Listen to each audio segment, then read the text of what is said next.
Bill, this is a remarkable turn of event in terms of the politics of Canada, and as I've said, mirrors something to some extent we see in Germany and South Korea as well in terms of the Trump effect. What is behind this rift then within the heart of politics in Canada? Yeah, you're absolutely right that Donald Trump is also looming over this situation.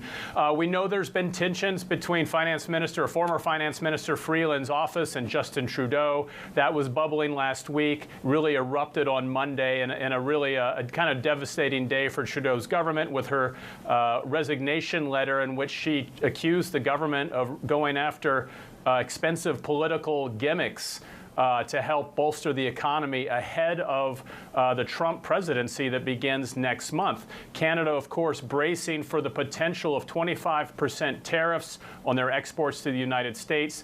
That has become a big focus of Trudeau's government, how to deal with that.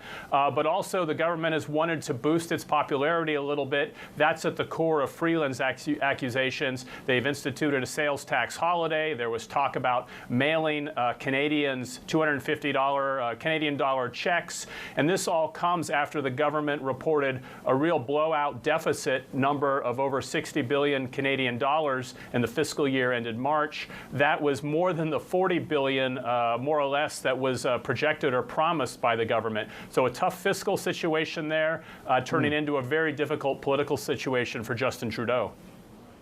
Well, on that point, is Trudeau under threat at this point, Bill? Well, he certainly is under threat. It's definitely a low point.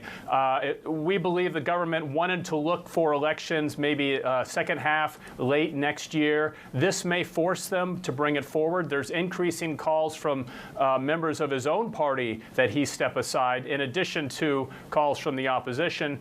The next few weeks will be a critical part of that. We'll see if he's forced into calling those elections. His party still is the biggest bloc in the House of Commons, but they do not have a majority.